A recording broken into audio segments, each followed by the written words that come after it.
इतिहास अक्सर विजेताओं द्वारा लिखा जाता है और सहस्राब्दियों तक वे विजेता केवल पुरुष थे। लेकिन मानव इतिहास में 2 बार इस कहानी को उन योद्धाओं ने अपने कब्जे में ले लिया जिनसे किसी को उम्मीद नहीं थी।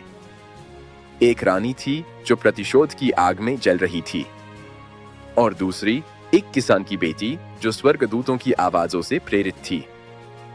दोनों ही गुमनामी के अंधेरों से उठीं और अपने समय के सबसे महान साम्राज्यों को चुनौती दी। दोनों ने तब पुरुषों का नेतृत्व किया जब पुरुषों ने लड़ने की इच्छा खो दी थी और दोनों ने इसकी सबसे बड़ी कीमत चुकाई। मैं एक इतिहासकार हूं और यह कहानी है सेल्टिक आक्रोश बनाम मेड ऑफ ऑरेलियंस की। साल है 60 ईस्वी। सम्राट नीरो के अधीन रोमन साम्राज्य सीरिया की रेत से लेकर ब्रिटानिया के कोहरे से ढके जंगलों तक फैला हुआ है। यह विजय प्राप्त करने की एक मशीन है जो अनुशासन और लालच से चलती है। रोमनों के लिए आइसीनी जनजाति बर्बर थी। जब राजा प्रस्तागस की मृत्यु हुई तो उन्होंने अपना आधा राज्य नीरो को छोड़ दिया, इस उम्मीद में कि उनका परिवार सुरक्षित रहेगा।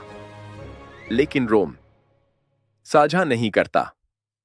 उन्होंने जमीन हड़प ली। उन्होंने रानी बाउडिका को कोड़े मारे और साम्राज्यवादी अहंकार के चरम कृत्य में उन्होंने उसकी बेटियों की अस्मत लूट ली। वे एक महिला को तोड़ना चाहते थे। इसके बजाय उन्होंने एक महाविनाशक को जन्म दिया। बाउडिका ने सिर्फ विद्रोह नहीं किया, उसने बगावत की आग लगा दी। आइसीनी और ट्रिनोवेंस को एकजुट करते हुए वह रोमन ब्रिटेन की राजधानी कैमलोडोनम पर टूट पड़ी। यह कोई युद्ध नहीं था, यह एक कत्लेआम था। दिग्गजों को काट दिया गया। क्लॉडियस का मंदिर, जो रोमन उत्पीड़न का प्रतीक था, घेर लिया गया। आज भी पुरातत्वविदों को कोलचेस्टर और लंदन के नीचे लाल राख की एक मोटी परत मिलती है। इसे बाउडिकन डिस्ट्रक्शन होराइजन कहा जाता है। उसके क्रोध का भौतिक निशान। उसने लोंडिनियम को जला दिया। उसने वेरुलेमियम को जला दिया। 70,000 रोमन और उनके सहयोगियों को मौत के घाट उतार दिया गया। एक संक्षिप्त भयानक पल के लिए ऐसा लगा कि रोम की ताकत को एक अकेली दुखी मां द्वारा समुद्र में वापस धकेल दिया जाएगा। लेकिन क्रोध किसी मशीन को नष्ट नहीं कर सकता। वाटलिंग स्ट्रीट की लड़ाई में रोमन गवर्नर सुएटोनियस पॉलिनस ने अपनी जमीन सावधानी से चुनी। एक संकरा रास्ता। बाउडिका के पास संख्या थी शायद 2 लाख की ताकत, लेकिन उसके पास अनुशासन की कमी थी। रोमन वेज फॉर्मेशन ने सेल्टिक भीड़ को वैसे ही काट दिया जैसे गर्म चाकू मक्खन को काटता है। कत्लेआम पूर्ण था। रोम की गलियों में जंजीरों में जकड़े जाने के बजाय बाउडिका ने जहर पी लिया। आग बुझ गई, लेकिन राख आज भी बाकी है। 13 सदियों आगे बढ़े। 1429 100 साल का युद्ध। फ्रांस एक लाश की तरह है जिसे अंग्रेजी शेर और बर्गंडियन भेड़िया नोच रही हैं। डॉफिन चार्ल्स सप्तम बिना ताज का राजा है, पीछे हटता हुआ, निराश। डुमरेमी गांव में 13 साल की एक अनपढ़ किसान लड़की को आवाजें सुनाई देने लगती हैं। Saint Michael, saint Catherine. वे उसे बदला लेने के लिए नहीं कहते, वे उसे फ्रांस को बचाने के लिए कहते हैं। यह कोई व्यक्तिगत प्रतिशोध नहीं था, यह एक दैवीय आदेश था। वह ऑरेलियंस में एक योद्धा के रूप में नहीं, बल्कि एक ध्वजवाहक के रूप में पहुंची। अनुभवी कमांडरों ने उसका मजाक उड़ाया, लेकिन सैनिकों ने उसे देखा और उन्हें कवच में वर्जिन मैरी दिखाई दी। उसने गाली देने पर प्रतिबंध लगा दिया। उसने उन्हें कन्फेशन के लिए मजबूर किया। उसने गुंडों के एक समूह को एक पवित्र सेना में बदल दिया। जब एक तीर ने उसके कंधे को बेधा तो वह पीछे नहीं हटी। वह रोई, उसने प्रार्थना की और वह लड़ाई में वापस लौट आई। वह छवि, सफेद कपड़ों में वो लड़की, लहूलुहान लेकिन अटूट, ने अंग्रेजों के मनोबल को चकनाचूर कर दिया।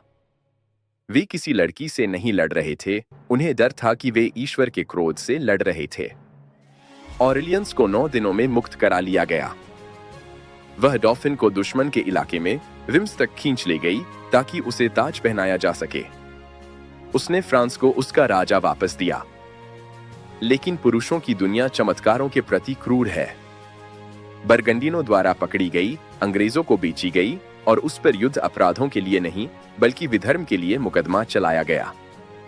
पुरुषों के कपड़े पहनने के लिए 30 मई 1431 को उसे जिंदा जला दिया गया।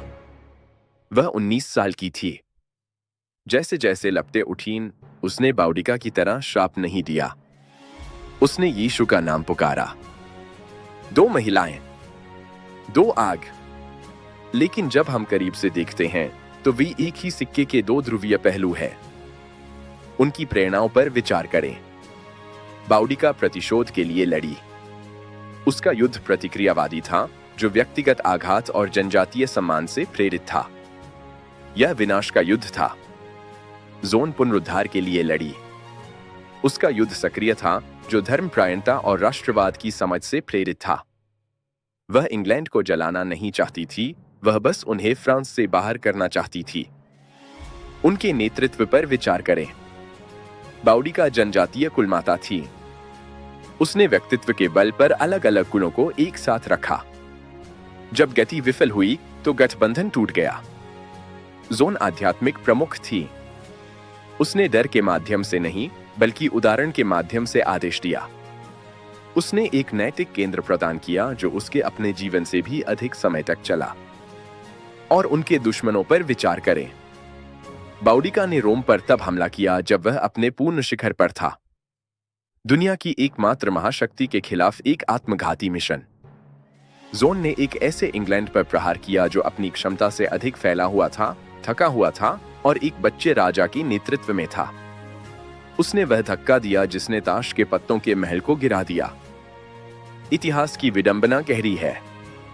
बाउडिका, जिस महिला ने लंदन को जलाकर राख कर दिया था, अब उसकी रक्षक मूर्ति है।